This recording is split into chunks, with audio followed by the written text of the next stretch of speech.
Located in the heart of Ghana's coastline, Elmina Castle stands as a reminder of a dark past that shapes the world we live in today. Built in 1482 by the Portuguese, this fortress once served as a center for trade, gold, spices, and unfortunately, human lives. Walking through these corridors, you can almost feel the weight of the history it carries. But Cape Coast is more than just its history. It's a place of strength, culture, and an abundance of life. And today, I'm here to explore it all. I'm very excited to show you guys what's coming up in the next few days. We're in a very special country. If y'all don't know, I just landed in Ghana. Well, I didn't just land. We've been here for some time, but haven't really done much. Just been in that crowd chilling. But today, as you can see behind me, we are in Elmina Castle, one of the UNESCO World Heritage Sites, one of the two in Ghana. So it's a crazy experience to be here. As much as I want to give my intro, they already started the tour, so I need to stop yapping before they leave me. But for now, we're headed into the female slave dungeon. This castle was built by the Portuguese for merchandise, for goods, but it was later used for human beings. It is said that about 400 female captives were put in these dungeons when the transatlantic slave trade was at its peak. Now let's go inside. Let's have a feel. We are now in the largest female captives dungeon. In this particular dungeon, about 150 women were kept here at a time. Yes, in the dungeons they were fed just as something enough to sustain them from dying. Now, as women, they also went through their menstrual cycle because they spent more than 2 weeks and even sometimes a month. All these things were done here. And the floor, we can see it, it's clear. You can see the sedimentary rocks, but some years back there's no way one could see this because all the floors were covered with feces, vomit, urine, menstrual blood, and other stuff like that. Naturally, some of the captives fell sick and died. The dead bodies were simply picked and dumped in the ocean. The men were given the same treatment. Yes, they were kept in the main courtyard. Please come with me. Rape was actually part of slavery. Yes, some of the soldiers did this, some of the traders, some of the governors. It is said that whenever the governor wanted to satisfy his lust, he came and stood at that very balcony. Some of the women were brought out, like the way we are here, for the governor to make a choice. After the governor had picked whoever he wanted, water was taken from this same reservoir for the selected captive to take a bath.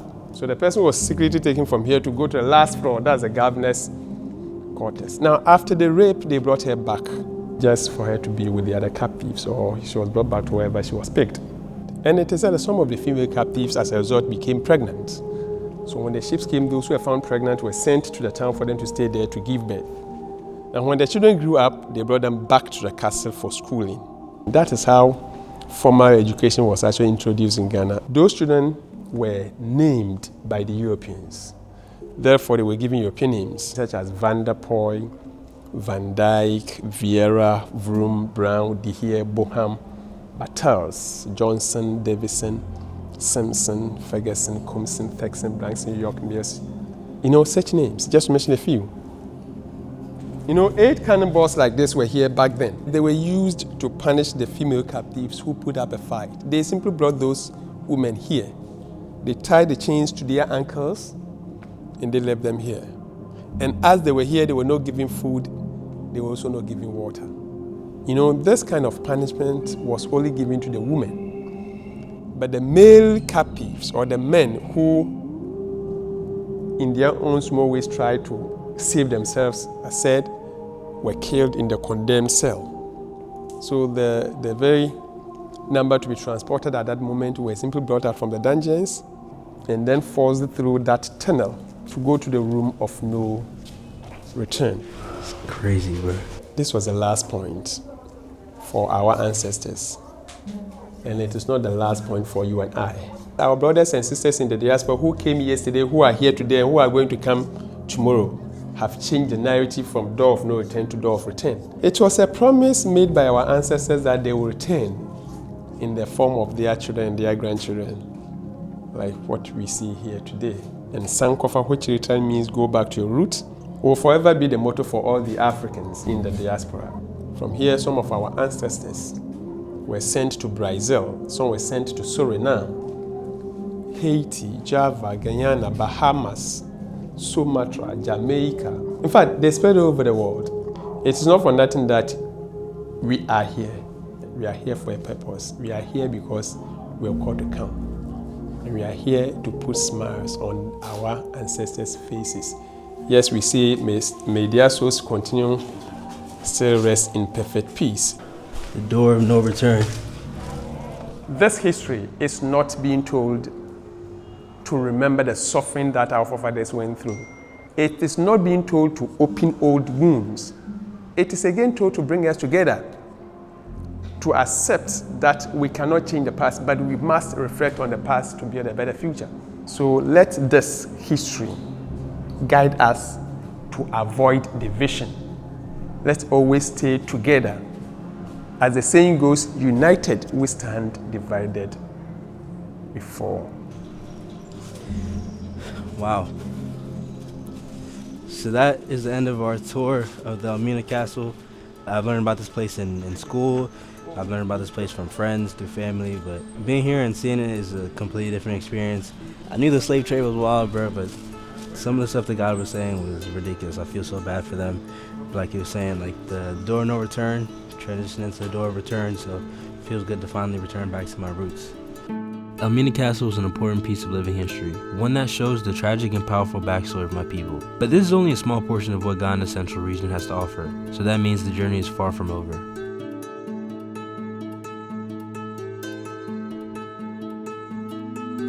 So it is day 2 of this little coastal mini tour, whatever you want to call it. Right now I'm on the balcony of my resort, and let me show you guys what it's looking like so far. So over here you got the beach. Yeah, it's pretty simple, pretty basic. Today we're checking out my parents' hometown, where they grew up. I didn't really do much research, so I have no idea what it's gonna look like. So we're gonna see what it's looking like together. But first, I've been at this beach resort since yesterday, and I'm not gonna lie, the ocean's right there, but I haven't stepped a single foot in the sand. So that's what we're gonna go ahead and do before we step out. Right next to the resort is like a little, I don't even know what you could call it. I guess you could call it a village, but I do want to go check that out. We're not in that crowd anymore, so I'm sure it's going to be a completely different vibe. So we're going to walk around this little beach town and see what they have to offer. So we're at the beach. We came out here to get some shots. Like I said, the village is right behind me. We got some fishermen. But bro, from afar, it looked like a bunch of, kids playing in the ocean. We get up close, bro, like 90% of them are naked, bro. So we can't even shoot with them. I feel wild even having my camera out at all. So I'm gonna lock it up. I'm gonna hold it like this. We're gonna go see what the fishermen are talking about.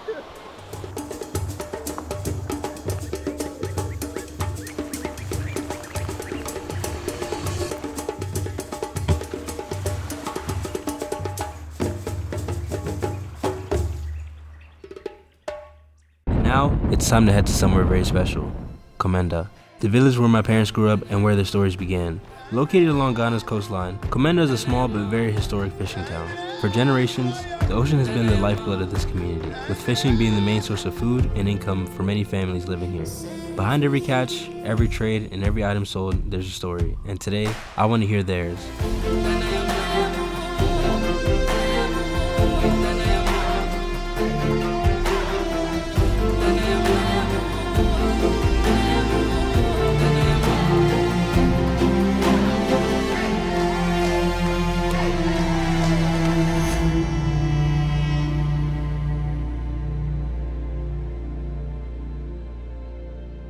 Alright, so we made it to Komenda, as you've seen from driving down. When people think of Africa, this is probably what they're thinking of.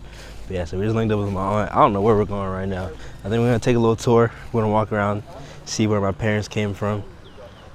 Very excited. So we just pulled up. This is the first stop of the tour, I guess. This is the house. I'm not 100% sure just yet, but I do think this is the house that my mom is building.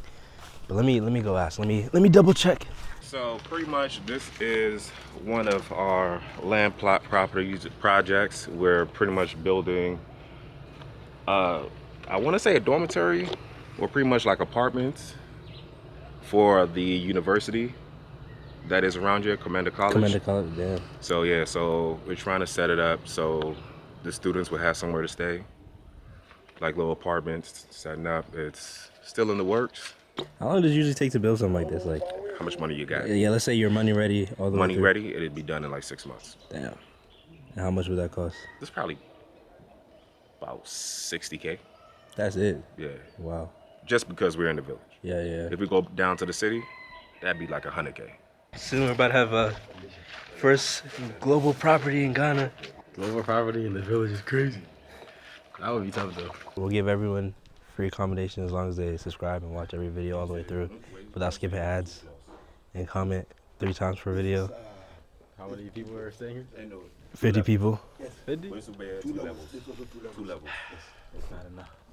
So we are at our grandfather's old house where he was when he was the chief of this village where he lived. Every weekend he would come from Accra. He would come here. He assisted, he started with that school over there. At first it was just brick and mortar. There it is now. It's falling apart. What are your thoughts? Oh, yeah, it's nice. Nice village to stay at. They got the beach right here. It's calm. Cool breeze coming through. I live here. If I have bread and the roads rent some cut, I can see myself living in this village. But the conditions right now are not up to par. Facts. Yeah, my mom used to tell me stories about my grandfather. He was a pretty important guy, so, you know, our family. It's full of great people, you know, he got me the best in the bloodline. It's like, nah. It's a nice little village, like Chris said, right by the beach. It is, I just realized it is pretty cool compared to like Accra, where we just came from. Like sun was beaming, it was like 90 degrees out here. It's cool. It's like probably like a warm like 70s. It's still very, very humid though. I definitely would live here if I had a nice house like by the ocean behind me, but like Chris said, they gotta fix these roads, bro. They're ridiculous. Honestly, I'm not sure what more I expected coming to the village, knowing we were coming to the village, but so far, I mean, we toured some properties. It's nice to see a little bit about my peoples, my bloodline, but yeah, so far, I mean, like I said, it's cool to see it, but it's really not much to do out here. This is Komenda Fort. It was built by the British back during the olden days of slavery. It wasn't a fort where they kept the slaves, but it's where they kept a lot of the soldiers and the British Navy that protected the slave castles and the slave forts. They had a docking system that is now covered with those rocks over there, where they would pretty much launch their battleships. They will sail down east the Atlantic Ocean to where the actual Cape Coast Castle is and where Elmina Castle is to protect and guard it. But this was a garrison of soldiers that protected the slave castles. And yeah, Komenda Fort. If y'all were paying attention to that little history lesson, he didn't mention Elmina Castle. That's where we were at yesterday. So it's crazy to see all the history like tying together. How did he get up there? How did bro get up there? When did bro get up there? What do you think about this location? Smells Stinks, like, bro. Yeah, it does. It looks kind of crazy. Oh yeah, nah, this is a completely fishing community. So that's smell you're smelling is smoked fish. This is probably like one of the hardest working fish communities in the coastal line of Ghana. Fun fact, Komenda is a conjoining of a bunch of fancy words, Komenda, which is go, don't sleep. So that's how you get Komenda, Komenda. So when you go there, you don't sleep. You work. Because you work. So that's how the name Komenda or Komenda got. That's how I got his name. I didn't know that this was a fishing village. Again, I've never been here before. I mean, I have, I don't know if I've been here before. If I have been here, it would have been like 20 years ago. But I did not know that that's where it got its name from. Very, very interesting. So this is it. This is Komenda Castle. This is what people used to see back in the day, man, in the canyons, I guess, as ships were coming in and out. Man, like this is the village. It's crazy. You see how you have all those people who are waiting over there? Mm-hmm. Over there, they're waiting for the fishing boats to go all the way out so they can start pulling Wow. the nets back in or reeling the nets back in. That's crazy. Have you ever been on the fishing boat? Yes, I have. It ain't safe. No life jackets, no seatbelts, no nothing. Just so you guys can get like a better perspective on the living conditions out here, this is the chief's house, and you could just see the other houses surrounding it. It's a very, very drastic difference, to say the least. It's lucky hard to imagine, and this is where my parents grew up, especially being born and raised in the States. You know, it kind of makes you appreciate what you have a little bit more. I am very appreciative of the opportunities I've had in my life, and I'm very, very appreciative to even be able to come here and experience this. It's amazing. It's amazing to say the least. 10 cities. Why is 10 cities like the default amount? Everybody only wants 10 cities, 10 cities, 10 cities. But think outside the box. Talk about 100, 1,000. I got you. Second now. Like that? Hell no, bro. After exploring the history of the Komenda Fort, we made our way to the Komenda Fish Market, a vibrant hub where men, women, and children all come together to work, trade, and make ends meet. But to truly understand what life here is like, I wanted to hear it from someone who lives it every day. So today, I interviewed a local to get a deeper insight into what life here is really like. Pacho, where from there? Pacho, eu me comfort. It's been there with Komenda. Si c'est me tonade. Okay. It's see how we talk of it. Okay, fine. What can you tell us about Komenda? Komenda é baby papa. Abaha woni abedi. Life here thing and life is easy and Life here thing kakla. It's how you be managing. Like when you selling. Selling. Oh, where to go school? I attended school at Sifosu. St. Andrews. Then I was studying. Home econs. Then we on holidays and now pay baba ton. Ha mezo, metiha. Nti at the town e saying. Enkaka kla Nti yesu no mo advise you now be man omo. The bia. Question the work of school